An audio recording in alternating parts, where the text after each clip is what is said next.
والنجم والشجر يسجدان والسماء رفعها ووضع الميزان ألا تطغوا في الميزان وأقيموا الوزن بالقسط ولا تخسروا الميزان والأرض وضعها للأنام فيها فاكهة والنخل ذات الأكمام والحب ذو العصف والريحان فبأي آلاء ربكما تكذبان صدق الله العظيم.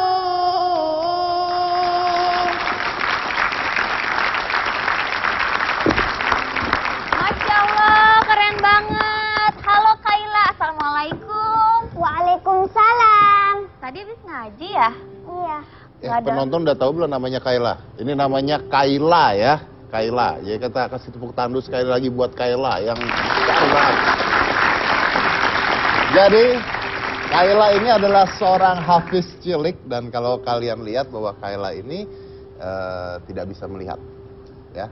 Tapi yang menarik justru karena Kaila tidak bisa melihat, tapi dia bisa hafal seperti itu dan pasti proses pengajarannya luar biasa. Jadi banyak halangannya, banyak tantangannya, tapi ternyata dari semua tantangan, dari semua halangan itu, dia bisa melampaui apa yang orang lain bisa, atau bahkan mungkin Anda belum bisa, tapi Kaila sudah bisa duluan. And that's such, it's not a talent, but it's a hard work, passion and hard work yang membuat Kaila bisa seperti itu pastinya, ya kan? Nah, Iya Pak. kayaknya kalau buat yang penonton studio yang belum tahu tentang Kaila, kita punya videonya tentang Kaila ini siapa. Oke, so check this out.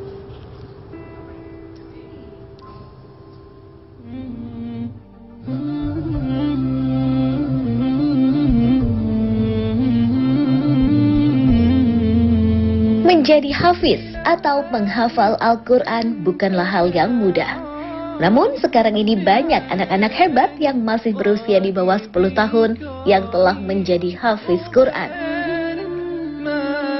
Salah satunya adalah Nur Syahwa Syakila atau yang akrab dipanggil Kaila. Namun yang menjadi istimewa Kaila yang kini berusia 9 tahun adalah seorang tunanetra.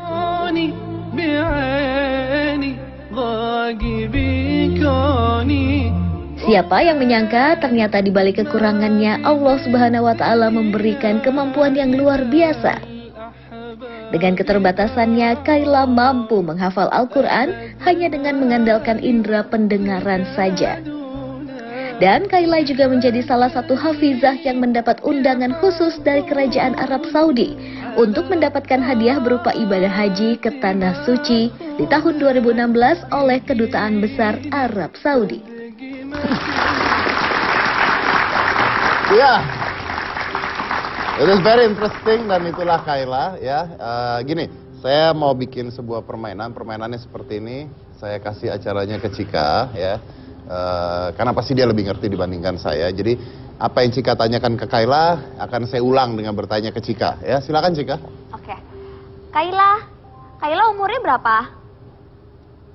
Umur Iya. saya Usianya? 9 tahun. Oh, 9 tahun. Kak Cika umurnya berapa? Saya umurnya 29 tahun. Oh iya. Iya. Kaila udah hafal berapa juz? 10 juz. Wah, Masya Allah, tepuk tangan. Kak Cika udah hafal berapa juz? Permainannya nggak enak, Pak. Bapak jangan bikin malu. Berarti dia lebih hebat dari kamu dong. Iya, Kaila lebih hebat dari Kak Cika. Nyebelin ya. Ih, kok nyebelin, Iya. membanggakan. Oke, saya nyebelin Iya. gitu. Aduh, jadi malu Kayla. Kak Cika umurnya udah 29 tahun. Terus, ya sorry to say, Kak Cika bisa melihat. Tapi Kak Cika nggak hafal 1 juz pun. Tapi Kak Cika suka baca Quran kok. Nah, Kayla sendiri susah nggak buat ngafalin Al-Qurannya? Susah nggak? Cara ngafalin Al-Qurannya tuh gimana sih? Kan Kayla tuh nggak bisa lihat ya? Iya. Iya, terus caranya gimana biar bisa hafal 10 juz? Caranya diajar nenek dulu. Diajarin nenek. Diajarin nenek dulu. Oh, nenek ngajarinnya gimana caranya? Diomongin, didengerin, diputerin kasetnya atau diapain? Diajari dulu. Diajarin. Jadi neneknya baca dulu, terus Kayla denger gitu. Ya. Susah nggak belajarnya? Ngafalinnya susah nggak sih? Nggak susah ya? Dari umur berapa Kayla belajar Al-Quran? 7 tahun. 7 tahun. Dari umur 7 tahun. Berarti udah 2 tahun belajarnya ya. Oke, tapi ini sebuah contoh aja buat kita semua bahwa ketika seseorang mengalami sebuah hambatan atau halangan bukan artinya mendapatkan sebuah keterbatasan untuk mempelajari apapun itu. Ya, kita akan lanjut lagi slide 1 ini. Jangan mana-mana, tetap di Hitam Putih.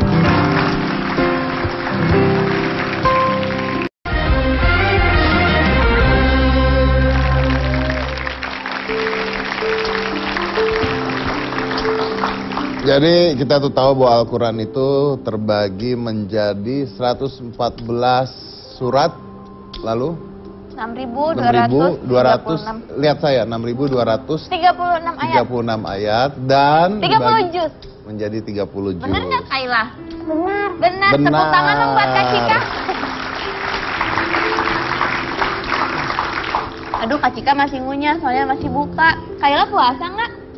Puasa, belum ada bolong-bolongnya. Belum ada bolong-bolongnya. Hebat. Udah buka belum? Udah Kayla? buka belum? Udah. Oh tadi lagi abis tadi waktu break terus minum. Oh, pas iklan tadi ada yang suapin ayah bukan? Ayah. Iya, ayah. Ya, oke.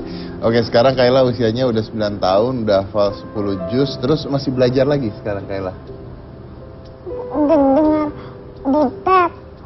Oh, denger di tape. Jadi dengerin terus dihafalin ya? Iya. Iya, diikuti.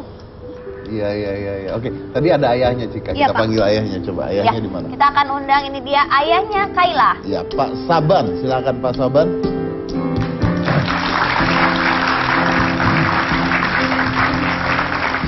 Apa kabar Pak Saban? Halo Pak Sabar, silakan duduk. Ya, ini Pak Saban. Nah, ini tadi saya tanya sama Kayla, katanya Kayla awalnya belajarnya sama nenek katanya. Iya. Itu gimana ceritanya awalnya bisa belajar sama nenek? Awalnya sih kan saya kan tugasnya selalu di luar kota. Jadi Kayla 4 tahun terakhir ini memang kita titip sama neneknya karena sekolahnya susah kalau misalkan harus pindah-pindah, kemudian saya harus mobile, pindah lagi ngurus sekolahnya, akhirnya kita titip di neneknya. Kemudian dengan inisiatif neneknya, karena kebetulan anak ini kan punya daya tangkap cukup cepat banget. Jadi secara otodidak sebenarnya dia udah bisa main musik secara udah bisa main musik? Iya, musik dulunya. Terus bisa nyanyi-nyanyi, lalu jadi kalau ada hajatan tetangga biasanya ikut tuh di situ nyanyi-nyanyi. Cuman karena saya agak risih nih kalau anak saya kemudian ke tetangga nyanyi-nyanyi seperti itu, akhirnya inisiatif dengan dukungan keluarga juga arahin ke agama, lebih ke penghafal Al-Quran seperti itu. Awalnya sih cuma mendengarkan 3 surah Yasin, Ayatul Kursi. Dengan jangka waktu 3 hari dia udah hafal waktu itu. Nah, mulailah dari situ kita dengan cara metode mendengar.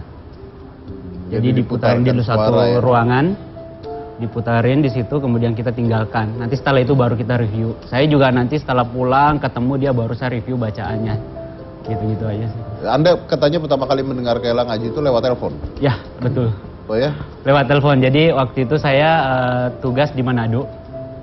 Saya tinggal, Kayla saya titip sama neneknya, kemudian saya sama ibunya ke Manado tugas, dan telepon sama neneknya, dibilang Ini ada, coba kamu dengar anakmu ngaji dan wah luar biasa, subhanallah, saya sampai nangis mas dengar.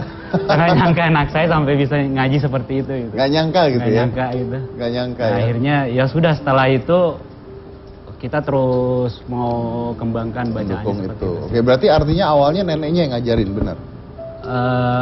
Neneknya sebenarnya ngarahin, jadi diarahin sama neneknya, dikasih dengar. Ini namanya surah kursi, waktu itu surat ayatul kursi, ini namanya ayatul kursi, dikasih dengar sama neneknya. Jadi metode mendengar aja sih. Dan neneknya yang sampai setelah dia mulai hafal juz 30, waktu itu 1 juz, neneknya tuh yang kesana kemari cariin ustadz buat ngarahin bacaannya sih sebenarnya untuk seperti tajwid. Ya, karena kan mungkin Kayla ini secara sightseeing, secara penglihatan kurang, makanya pendengaran dia jadi Ya, betul. bagus sekali Iya. gitu ya. Nah, ini kan kalau sama aja seperti kalau kita di luar tuh nyebutnya earworm. Jadi kalau Anda tuh dengerin satu lagu terus itu ya di radio tuh kebawa terus tuh kan, biasanya lagu kebawa terus, akhirnya ngafal nyanyi itu kan gara-gara ngedengerin terus-terusan. Nah, ini yang terjadi sama Kayla. Ini menarik sekali karena anak kecil usia 9 tahun didengarkan suatu hal yang positif ya, dimana hal ini adalah belajar ngaji dan akhirnya bisa seperti ini gitu ya.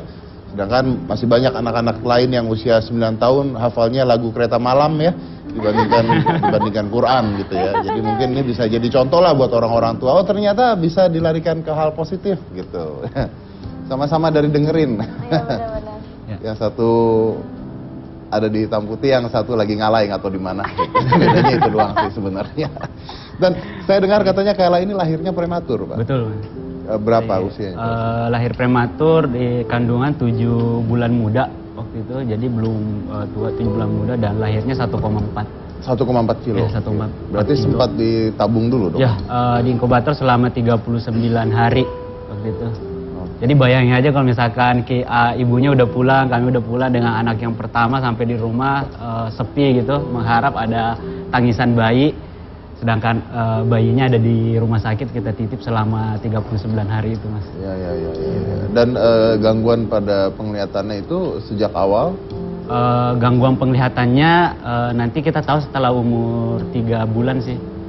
Jadi setelah umur 3 bulan itu Kayla waktu itu udah mulai nangis, rewel, terus di mata ada kayak seperti pembengkakan dan merah itu. Ya inisiatif kita bawa ke dokter mata waktu itu, dan dokter diagnosanya mengatakan bahwa Kayla glukoma waktu itu. Glukoma? Iya, jadi tekanan matanya, Tekanan pembuluh darahnya tinggi kencang banget. sekali, Ya, ya. tinggi. Penyebabnya apa bisa glukoma di usia? Dokter dulu waktu tanya, waktu itu dia cuma bilang waktu di inkubator apa pakai oksigen? Iya, gue pakai oksigen sih. Jadi emang sih waktu itu oksigennya emang agak tinggi sih, karena Kayla sudah sempat hilang nggak bernafas selama hampir 1 menit waktu itu.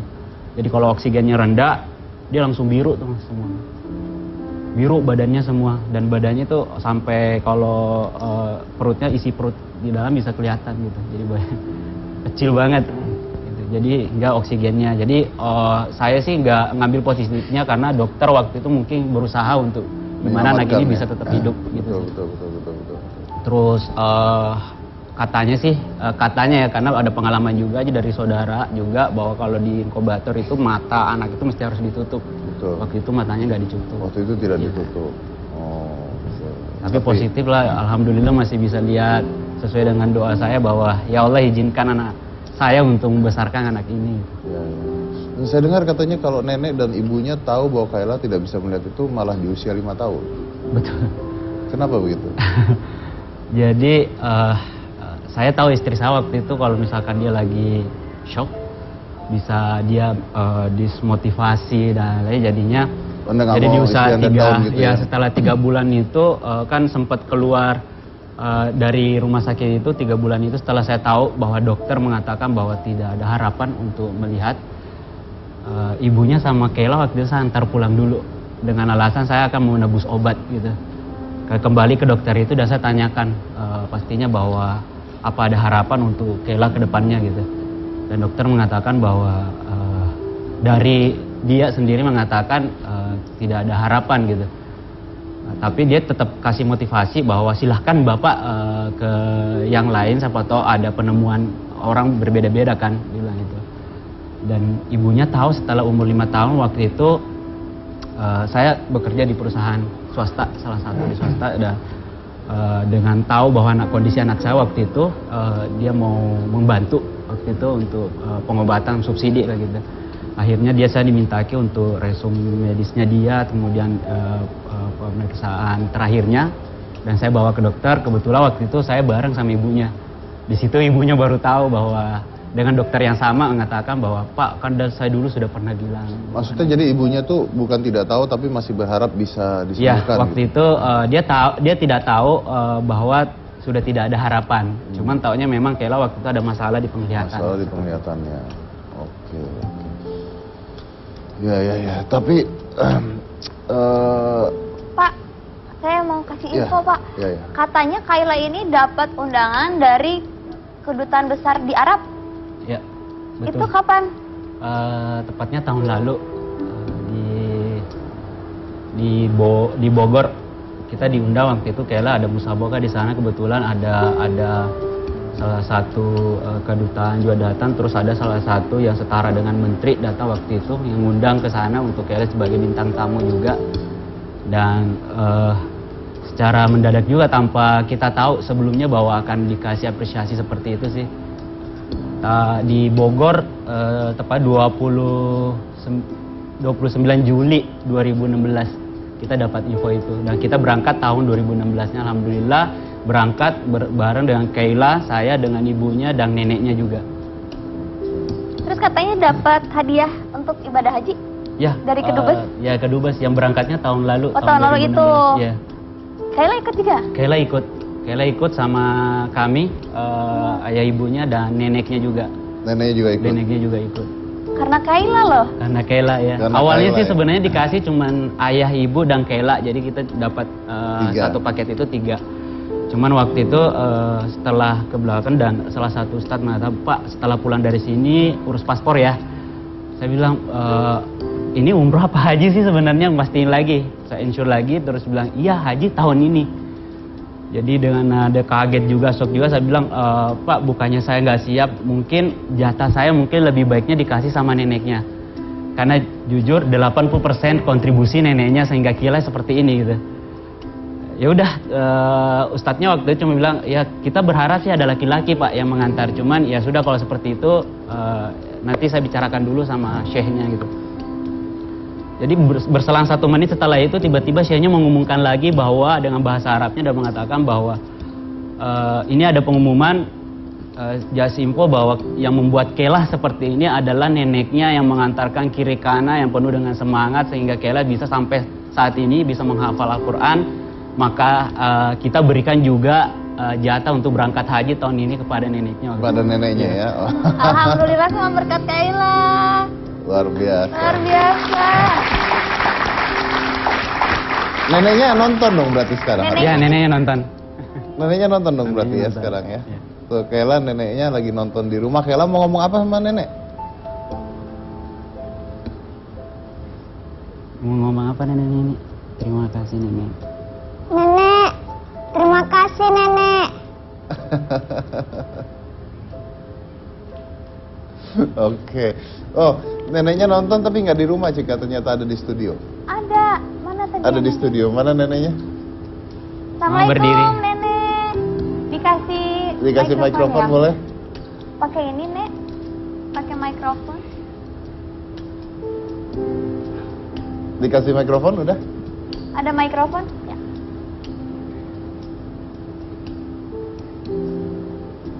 Oke, mungkin harus ditanya sama neneknya gimana nih Anda melihat Kayla sekarang rasanya seperti apa? Bangga nak. Bangga sekali bisa Kayla menghafal Al-Quran sampai bisa sekarang 10 juz. Dia kalau pulang sekolah itu dia menghafal sampai 1 jam. Baru dia berhenti lagi. Ya, nenek usia berapa sekarang, Bu? Sekarang 57 nak. 57. Iya, Oke. 57. Gimana? Susah nggak ngajarin Kayla ini belajar Quran? Kayaknya enggak susah, Nak. Nggak susah ya? Iya, karena dia itu berulang-ulang 5 kali begitu dia baca, dia sudah bisa Udah langsung bisa? udah hafal lagi ya. Oke. Mungkin neneknya ada yang mau nenek omongin ke Kayla sekarang? Di depan TV? Kayla harus semangat belajar, Nak, supaya bisa sampai 30 juz hafalannya. Sehat terus, nenek juga sehat terus. Mudah-mudahan Kayla bisa mengangkat derajat kita sekeluarga. Amin. Amin, Oke, amin. baik. Terima kasih, Nek. Terima kasih, Nak. Terima kasih. Oke, jadi akhirnya semuanya pergi naik haji pada saat itu. Ya, alhamdulillah. Dan Kayla juga ikut ya. Ya, Jadi ya. ayah, ibu, nenek dan Kaylanya Betul. pergi ya. Oke. Dan ini info sebelum saya break nih ada info juga bahwa Kayla ini kalau ikut kayak pertandingan gitu selalu ditolak katanya. Sering ditolak. Sekali. Oh, sekali Pernah ditolak. Karena Ditolak karena 3 kali udah menang. 3 kali Terus, menang. setiap 3 kali yang terakhir waktu itu dan pesertanya itu juga dia bilang ya kalau misalkan Kayla ikut lagi ya kita nggak ada kesempatan buat menang. Dan akhirnya pada saat hari hanya Kayla udah datang sama neneknya di tempat itu dan diberitahu sama panitia bahwa Kayla nggak bisa diikutkan. Kayla nggak bisa diikutkan. Oh, neneknya harusnya bilang nggak apa-apa, saya cuma butuh piala sama uangnya aja kalau gitu. Kan udah menang berarti kan kalau gitu kan ya, harusnya tetap buat dia dong ya. Oke baik, kita lanjut lagi selain satu ini, jangan mana-mana, tetap di Hitam Putih. Ada siapa lagi Cika setelah Kita ini? punya Hafiz cilik Al-Quran juga, Pak. Yang ini kembar. Lucu banget, Pak. Saya langsung panggil aja ya, Pak ya. Silakan. Silakan masuk untuk Al-Ghazali dan juga Al-Khalifi.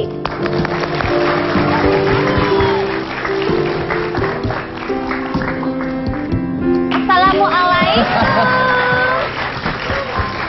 Assalamualaikum. Assalamualaikum warahmatullahi wabarakatuh. Ini kayaknya gua harus hadap sono. Iya, Pak, ini anak kecil, ntar kawan, Pak. Pelan-pelan. Biasanya takut Pak. Iya, biasanya nangis. Biasanya nangis. Tadi udah dikasih minum obat, Mas. Oh udah ya? Biar sobat tenang. Oh, udah, Iya. udah, Oh, mereka udah kasih dulu. Guanya belum. Yang namanya Al-Ghazali yang mana? Yang mana Al-Ghazali? Al-Ghazali yang namanya Yang Al-Ghazali. ini? Yang ini. Iya. Coba. Salim, Salaman. salim dulu sama tante. Salim. Halo.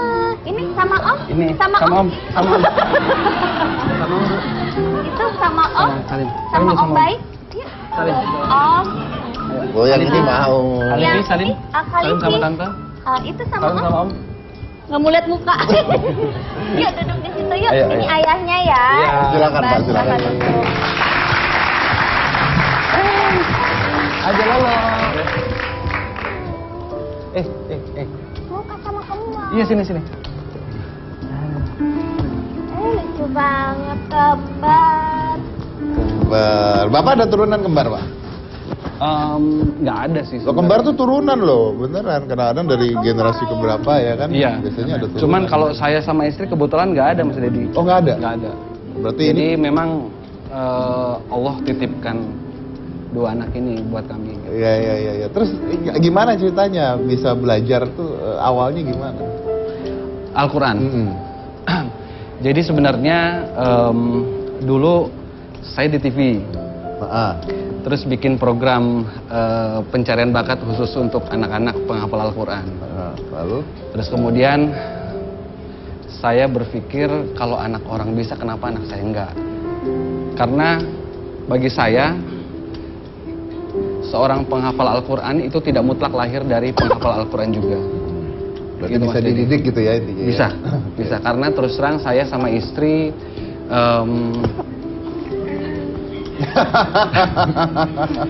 saya sama istri pendidikan Al-Qurannya tidak terlalu baik, Mas. Oke. Gitu. Jadi sekarang akhirnya jadi termotivasi karena Gara-gara melihat anak? Ya. Iya. Jadi akhirnya orang tua pun belajar dari apa yang anak lakukan itu benar ya, bisa dilakukan seperti itu ya. Dan ini usianya 4 tahun ya? Insya Allah 4 tahun. 4 tahun. Belajar Qurannya sejak usia? 2 tahun. Sejak usia 2 tahun? 2 tahun. Sejak usia 2 tahun, oke. Dan sekarang sudah bisa apa aja? Sudah bisa jalan. Sudah bisa apa ya? nenek-nenek yang metal nggak tahu Pak, dia udah bisa jalan Pak. Jadi sekarang Udah tuh sekolah belum? Coba Efren nanya sama anaknya apa? Coba ya. udah sekolah belum, Nak? Udah sekolah belum? Udah sekolah belum ditanya tante? Udah. Apa Di namanya? mana Di mana sekolahnya? sekolahnya, Nak? Lupa ya? Kok Jadi tahu? kita punya sekolah sendiri. Oh, punya sekolah sendiri. Iya, jadi bikin sekolah sendiri Mas Dedi. Gitu. Jadi jadi kami flashback kenapa bisa punya sekolah. Kami berangkat haji bareng. Jadi kembar ini sudah menghadiahkan kami sekeluarga haji. Oh, sama berarti. Ya, jadi karena hafalan Al-Qur'annya kembar, kami sekeluarga haji. Subhanallah. Keren ya, ini anak-anak masih pada kecil bisa memberangkatkan orang tuanya haji. Dan ini juga sudah haji. Jadi kami hajinya berempat. Sama ibu juga berarti. Iya, sama istri. Gitu. Terus kemudian ketika pulang dari haji, akhirnya kami berpikir bahwa kalau hanya sekedar jadi penonton sejarah, kok kayaknya kurang gitu. Lebih baik kita menjadi pelaku sejarah. Akhirnya kami bikinlah sekolah. Gitu, Bikin sekolah. Bikin sekolah. Jadi kalau orang bikinnya PAUD, kalau kita bikinnya TAUD, tahfiz usia dini. Sudah hadir. Gitu. Jadi memang menerima murid-murid seumuran kembar mulai dari umur 2 tahun dan insya Allah mencetak penghafal-penghafal Al-Quran insya Allah di umur 9 tahun sudah bisa 30 juz insya Allah. Wow. Gitu. Amin, amin. Itu yang ngajar siapa itu? Yang ngajar guru Mas. Yang ngajar? Iya, gue tahu yang ngajar. Nenek Nggak metal. mungkin tadi tukang tuh. bakso ya. yang ngajar guru. Jadi memang kami rekrut guru-guru penghafal Al-Quran juga gitu Mas. Oke. Dan ini sekolah ini buat siapa saja, bebas? Siapa aja yang ingin yang bagi orang, apalagi gini, sekolah ini solusi bagi orang tua yang merasa kurang mampu, ya, Mengajari tidak anaknya. percaya diri untuk mengajarkan anaknya Al-Quran. Jadi kami hadir sebagai solusi insya Allah gitu Mas. Saya juga mengakui itu karena saya tidak mampu maka saya Merekrut mencari guru. orang-orang tersebut. Gitu, betul. Oke, baik. Kurang lebih seperti itu Oke, Mas. Pak, tadi kita kan udah lihat video si kembar ini lagi baca Quran kan? Tadi baca Qurannya kok begitu sih? Gitu. Itu habis apa katanya? Habis acara ya? Yang mana ya Mas? Yang tadi yang kita puterin. Oh. Disunat ya? Belum diputer. Oh, kan? sunat. Yang tadi itu kan lucu. Nah sekarang ada lagi videonya. Yang tadi cuplikannya kan ada video yang dia baca Quran. Yang dia Oh, begini. oke. Iya. Oke, mana coba diputar. Sekarang ada lagi nih video yang lucu nih. Kita putar ya. Ya. Oke, silakan.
Pulang cepet.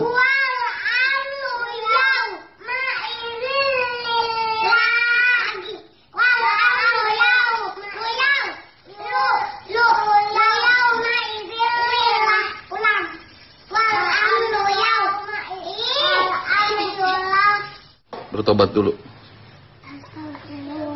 Tangannya yang tertib.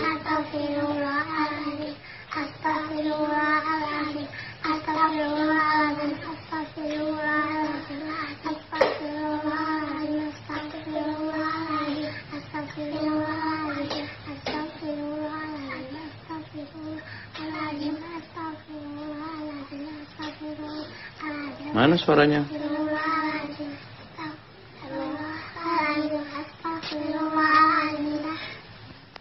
Udah. Sekarang udah bertobat. Hmm? Terus nanti berantem lagi. Emang kalau besar kamu mau jadi apa? Jadi tentaranya Allah. Ghazali? Jadi penghafal Al-Quran. Yang tertib tangannya. Ayah nggak ikut ya, Dek? Iya. Soalnya ayah mau apa?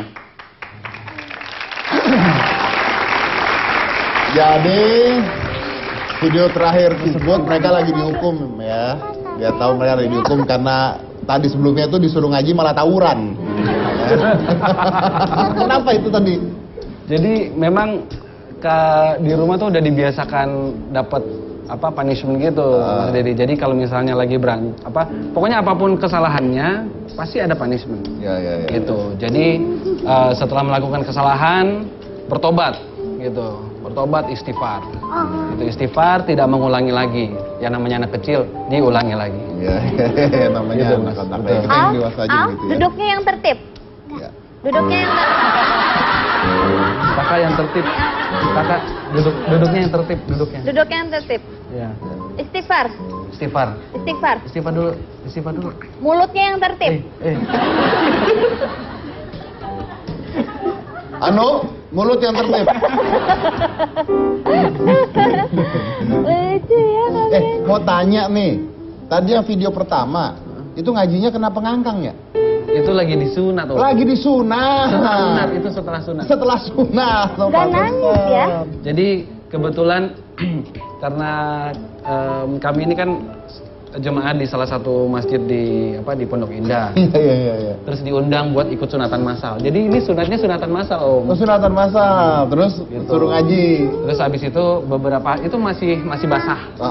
Gitu beberapa hari kemudian disuruh dipanggil untuk berdakwah.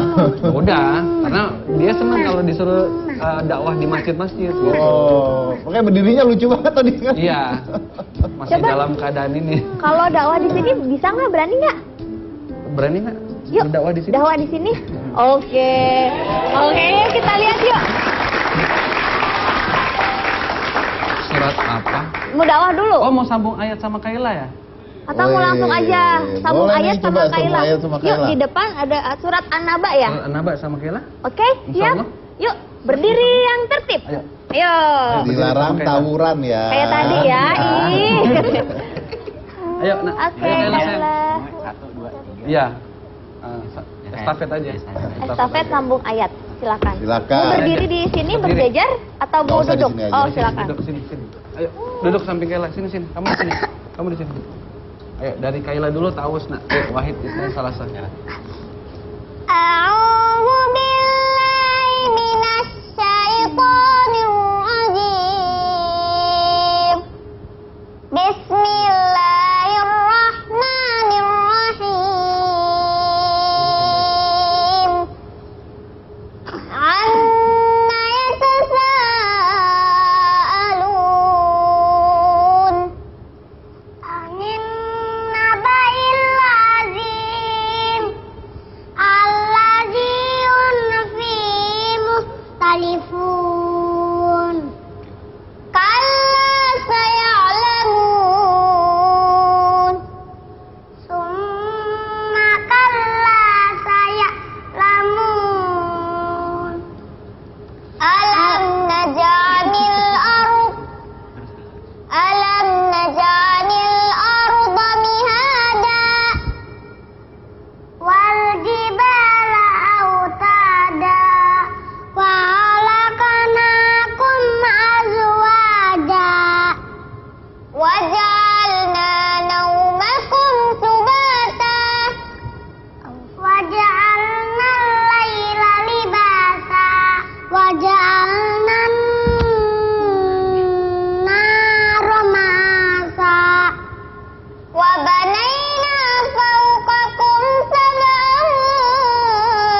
Bagus. Itu berhentinya tadi karena selesai ya. Tapi karena selesai apa karena saya tepok kamu terus kamu nggak lanjutin?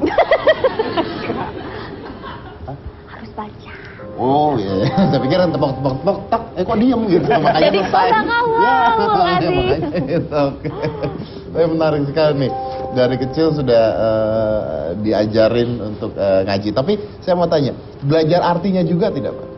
Artinya kalau untuk saat ini jadi gini Mas Dedi, kembar ini belum bisa baca Quran. Jadi hanya menghafalkan. Jadi saat ini sedang belajar membaca Al-Quran. Ya. Jadi kalau masalah belajar arti, saat ini memang kita belum memperkenalkan arti. Tapi kalau ditanya arti surat bisa, misalnya, Anaba artinya apa nak? Anaba artinya apa? Anaba artinya apa? Berita besar. Al-Qalam artinya apa? Al-Qalam? Al-Qalam? Tahu. Enak. Nah, terus apalagi Al-Buruj artinya apa? Gugu? Gugusan bintang. Ya kurang lebih seperti itulah Mas. Ya. Kalau Kayla gimana? Sama. Sama ya. Jadi kalau tahu arti ayat per ayatnya dia belum. Jadi secara garis besarnya aja sih, kayak misalkan al-book apa artinya, al-qalam apa artinya, seperti itu sih. Lagi ngobrol tuh berdua kayaknya. Iya. Dia sebenarnya udah kayak Kayla dari pertama datang kan baru 1 bulan juga sih di Jakarta. Belum sebulan sih, awal Mei dia datang kemarin. Itu udah minta terus buat mau datang silaturahmi nih ke rumahnya ini, tapi belum nggak sempat gitu. Tadi Al bisikin apa ke Kayla? Jadi ada juga, jadi gini, uniknya Kayla sama kembar ini, ada satu lagi Mas Syita ya. Jadi kembar ini diajarin waktu di Tanah Suci, Mas Dedi. Ada satu surat yang kembar itu tidak sengaja hafal karena sekamar terus sama Kayla sama Mas Syita. Gitu, dan kebetulan memang salah satu surat itu salah satu surat favorit saya dan anak-anak gitu. Jadi akhirnya belajar juga ya? Iya belajar gitu. Ya. Pada saat kita di Tanah Suci itu setiap habis sholat itu kan saya biasakan anak-anak untuk murojaah. Murojaah itu mengulang hafalan. Itu subhanallah banyak orang jadi berkerumun, terus pada ngasih rezeki gitu. Gitu. Padahal sih kita bukan itu tujuannya ya. Tujuan kita memang hanya untuk mengulang hafalnya kembar gitu. Yang di Masjidil Haram juga waktu itu terakhir. Masjidil Haram, terutama di Masjidil Haram itu orang pada kumpul semua gitu. Dipikir ada apa ya, gitu kan. tertarik melihat hal ini ya. Iya. Oke, luar biasa. Saya break dulu. Kita lanjut lagi selain satu ini. Jangan mana-mana, tetap di Hitam Putih.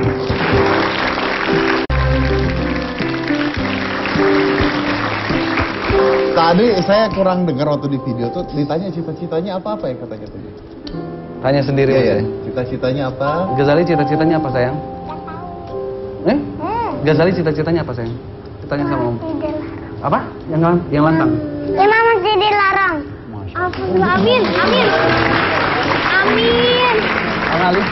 Al-Alifi cita-citanya apa sayang? Imam masih dilarang. Berantem lagi berdua nanti Pak.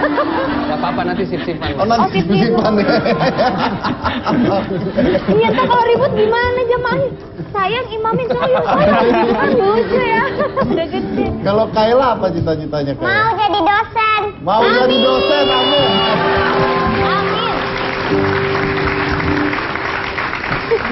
Oke. Itu kayak seneng banget tuh. Kesel ya sama dosen yang sekarang. Kayaknya begitu ya. Oke. Jadi tadi kalau anak-anak mau belajar tuh kemana tadi? Belajar Quran. Ya. Ketaut tadi itu. Iya, di daerah Ciputat, Pondok Hijau. Daerah Ciputat, Pondok Pondok Hijau. Hijau, ya namanya An-Nasr Islamic School. Gitu. Jadi saat ini kita sedang bangun yang baru lagi, Mas Dedi, itu untuk SD. Jadi SD itu tapi kita konsepnya homeschooling. Oh, homeschooling. Gitu. Jadi memang tidak terikat dengan kurikulum dari Dignas gitu. Jadi memang full 100% yang kita ajarkan hanya Al-Qur'an. Hanya Al-Quran. Iya. Gitu, Mas. Oke, kita kasih tepuk tangan dulu buat mereka. Terima kasih banyak sudah hadir di Hitam Putih. Bisa jadi contoh yang menarik ya buat penonton kita, contoh yang baik buat penonton kita. Kayla, terima kasih udah hadir di Hitam Putih juga. Ya. Kayla, Al. Terima kasih. Iya, Om. Syukron ya. Ya.